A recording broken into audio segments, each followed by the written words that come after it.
I love when a game talks about things that are not talked about in our society. So if a game is about death, usually when you see characters in a video game, they are so heroic all the time. They are always stoic and always awesome and powerful. While in Final Fantasy XIII, the characters are broken inside. They're like torn apart by the injustices of the world.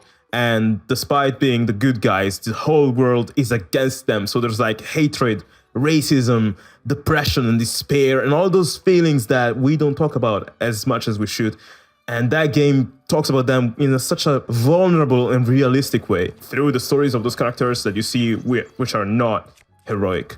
But then you see them fighting against those, feelings, and it's just, for me, it's the most heroic Final Fantasy because it's about normal people overcoming huge obstacles with an amount of vulnerability and authenticity that I've never seen in probably any other game.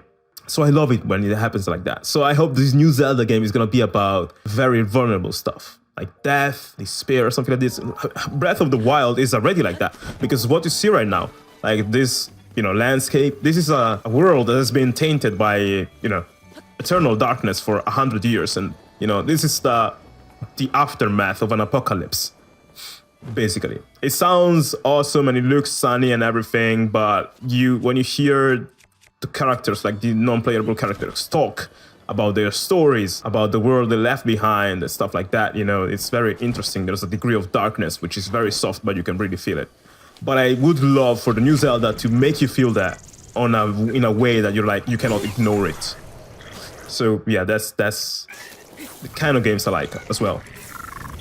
So the games that make me really that I love musically, and the games that make me reflect as a person.